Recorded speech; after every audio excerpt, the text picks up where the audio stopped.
السلام علیکم ورحمۃ اللہ وبرکاتہ۔ بسم اللہ الرحمن الرحیم۔ کسی قوم کو بھی رہبر کے بنا نہیں چھوڑا گیا ہے، کیونکہ اللہ نے کم و بیش 1,24,000 پیغمبر بھیجے لوگوں کی رہبری کے لیے۔ نبی اور مرسل اور رسول آتے رہے اور لوگوں کی رہبری کرتے رہے، لیکن ان کے دنیا سے رحلت کرنے کے بعد، دنیا سے پردہ کرنے کے بعد ان کی امت ایمان سے پھر گئی، کیونکہ انسانوں کو کسی نہ کسی رہبر کی ضرورت رہتی ہے، ہمیشہ رہتی ہے۔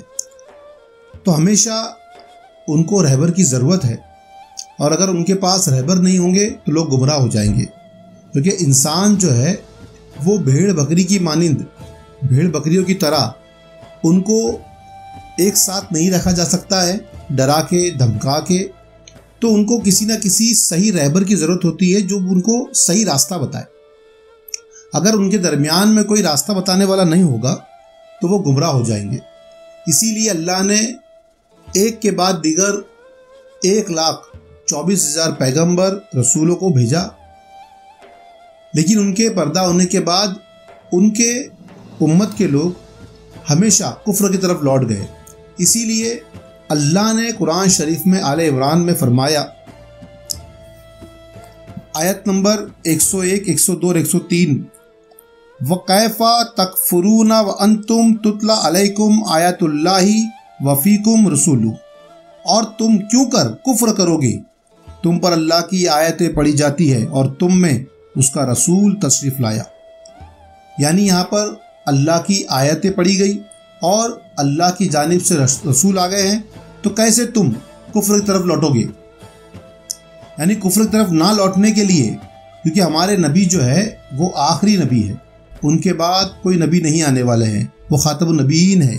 ما کانا محمد آبا احد من رجالکم ولکن رسول اللہ و خاتم النبیین، یعنی آپ پہ نبوت جو ہے وہ ختم ہو جائے گی۔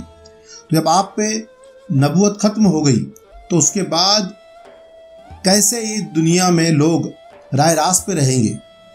اس کے لیے اللہ نے فرمایا، وَمَن یَعْتَصِم بِاللَّهِ فَقَدْ هُدِیَ إِلَىٰ صِرَاطٍ مُسْتَقِیم، اور جس نے اللہ کا سہارا لیا تو ضرور وہ سیدھی راہ دکھایا گیا۔ یعنی جن لوگوں نے اللہ کا سہارا لیا، کیونکہ آپ پر آیتیں پڑھی جاتی ہے، آپ کے پاس رسول آ چکے ہیں، اور آپ لوگوں نے جب اللہ کا سہارا لے لیا تو ان کو سیدھا راستہ دکھایا گیا۔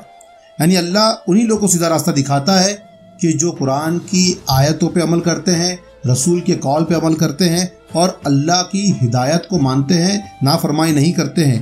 کیونکہ اس کے آگے اللہ نے فرمایا ان لوگوں سے کہ جو لوگ اللہ کا سہارا لیتے ہیں اور اللہ کی بات کو مانتے ہیں، ان کے لیے کیا کہا گیا؟ یا ایھا الذین آمنوا، یا ایھا الذین آمنوا اتقوا اللہ حق تقاتہ ولا تموتن الا وانتم مسلمون، اے ایمان والو اللہ سے ڈرو جیسا اس سے ڈرنے کا حق ہے، اور ہرگز نہ مرنا مگر فرما بردار۔ کیونکہ یہاں پر اللہ نے ایمان والوں سے یہ وعدہ لیا کہ تم اللہ سے ڈرتے رہو، لیکن جیسا اللہ سے ڈرنے کا حق ہے تم مرنا، لیکن کیسے؟ فرما بردار، نافرمان نہیں مرنا۔ جو اللہ تم کو آگے حکم دے رہا ہے اس حکم پہ عمل کرنا ہے تم کو، کیونکہ اللہ نے یہ فرما دیا کہ اگر تم نافرمانی میں مرے تو پھر تم صراط مستقیم سے بھٹکے ہوئے لوگوں میں، کفر کی طرف لوٹو ہوئے مرو گے۔ تم ہرگز اللہ کے نافرمان بندے نہ ہو جانا۔ اللہ نے پہلے وہ حکم دیا، اس کے بعد دوسری آیت میں پھر فرمایا، وَاعْتَصِمُوا بِحَبْلِ اللَّهِ جَمِيعًا وَلَا تَفَرَّقُوا، اور اللہ کی رسی مضبوط تھام لو سب مل کر، اور آپس میں پھوٹ نہ جانا، یعنی آپس میں فرقوں میں نہ بٹ جانا۔ یعنی اللہ کیا فرما رہا ہے کہ تم اللہ کی رسی کو مضبوطی سے تھام لو تاکہ تم گمراہ نہ ہو جائے، راہ راست سے نہ بھٹک جائے۔ جس طریقے سے ہمارے نبی محمد مصطفیٰ صلی اللہ تعالی وسلم کی امت سے پہلے کی جتنے نبی ہے ان کی امت نبی کے پردہ ہونے کے بعد دنیا سے ان کے رحلت کرنے کے بعد جب وہ دنیا سے وصال کر گئے تو ان کی قوم جو تھی وہ ایمان سے پھر گئی، وہ کفر کی طرف لوٹ گئی۔ تو وہ کفر کی طرف نہ لوٹ جانا اور تم اللہ کی رسی کو مضبوطی سے تھام لینا۔ تو اللہ کی رسی جو ہے جس کو تھامنا ہے وہ کیا ہے؟ اللہ کی جو رسی ہے جس کو تھامنے کو کہا گیا، اللہ نے وعدہ لیا پہلے ایمان والوں سے کہ تم مرنا مگر نافرمان نہیں، فرما بردار مرنا۔ جو میں حکم تم کو دے رہا ہوں اس میں فرما برداری کرنا، کبھی تم اس نافرمان نہ بن جانا، نافرمانی نہ کرنا میرے حکم کی۔ تو اللہ کا حکم آگے کیا ہے کہ تم اللہ کی رسی کو مضبوطی سے تھام لو اور فرقوں میں نہ بٹ جانا، فرقہ پرستی نہ کرنا، الگ الگ نہ ہو جانا۔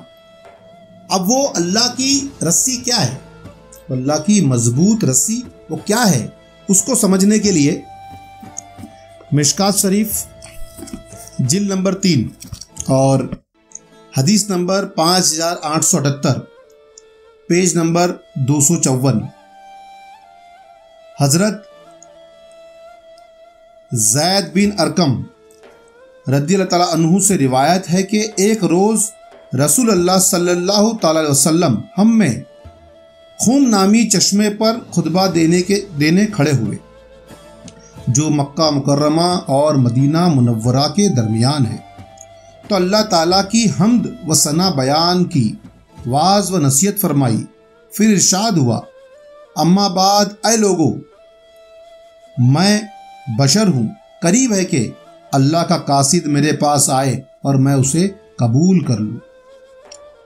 کیونکہ یہ آخری خطبہ ہے سرکار دو عالم صلی اللہ تعالیٰ علیہ وسلم کا، ہم سب کے پیارے نبی کا، کہ جو انہوں نے آخری خطبہ دیا کم و بیش 1,00,000 اصحاب کے درمیان میں، اور یہ پوری امت کو راہ راست پہ رہنے کے لیے تلقین کی کہ وہ کیا کرے۔ اللہ کی حمد و ثنا کے بعد انہوں نے بیان کیا کہ اب ہو سکتا ہے کہ میں بشر ہوں اور ملک الموت آئے اور میں ان کو لبیک کہوں، ان کے بلاوے کو قبول کر لوں، تو میں دو عظیم چیزیں چھوڑے جاتا ہوں۔ دو عظیم یعنی دونوں کو ایک برابر بتایا، ایک ساتھ جوڑا، اور عظیم یعنی بڑی۔ دو عظیم چیزیں چھوڑے جاتا ہوں جن میں سے پہلی اللہ کی کتاب، پہلی کیا ہے؟ اللہ کی کتاب، جس میں ہدایت اور نور ہے۔ تو اللہ کی کتاب یعنی قرآن شریف کہا گیا کہ جس میں ہدایت اور نور ہے۔ تو دو عظیم چیز، تو پہلی عظیم چیز کیا ہے؟ قرآن شریف۔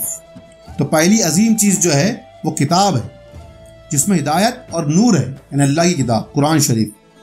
پس اللہ کی کتاب کو لو اور اسے مضبوطی سے تھام لو، یعنی وہ اللہ کی رسی جو ہے جس کو تھامنے کو کہا گیا راہ راست پہ رہنے کے لیے، کیونکہ آپ سے پہلے کی جتنے نبی تھے ان کی امتیں جو تھی نبی کے دنیا سے پردہ ہونے کے بعد گمراہ ہو جاتی تھی، وہ کفر کی طرف لوٹ جاتی تھی۔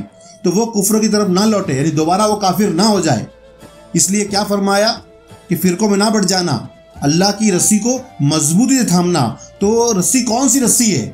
تو ہمارے نبی نے بتایا کہ وہ مضبوط رسی ایک عظیم قرآن، ایک عظیم کیا ہے؟ اس میں سے دو میں سے ایک عظیم ہے، وہ قرآن ہے جس میں ہدایت ہے لوگوں کے لیے، تاکہ لوگ گمراہ نہ ہو۔ جن کو ہدایت نہیں ملے گی وہ گمراہ ہو جائیں گے۔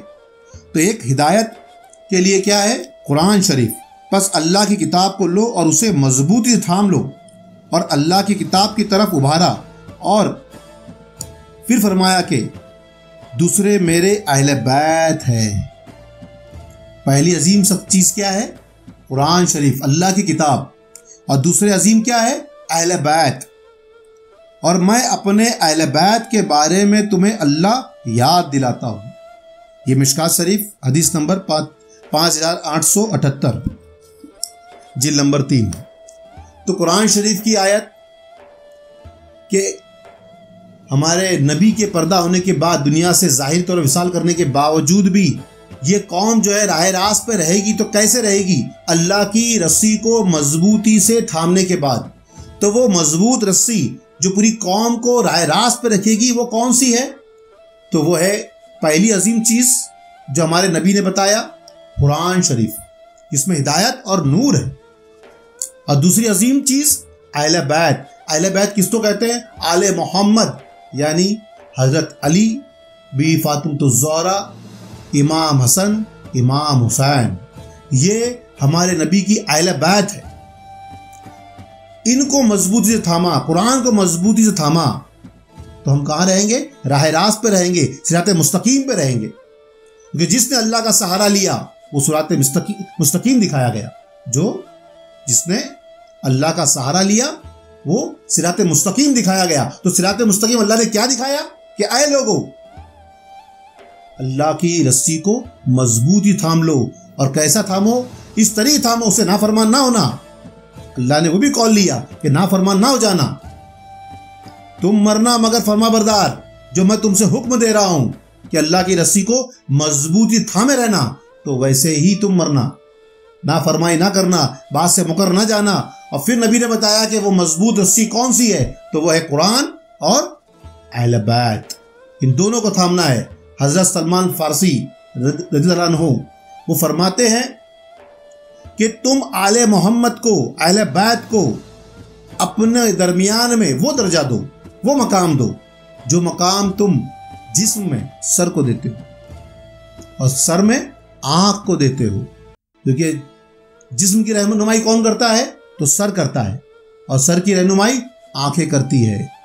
اگر آنکھ نہ ہو تو سر کچھ سمجھ ہی سکتا، اور اگر سر ہی نہ ہو تو جسم کس کام کا؟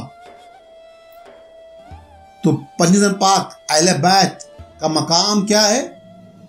ہمارے درمیان میں رہبر کا مقام ہے۔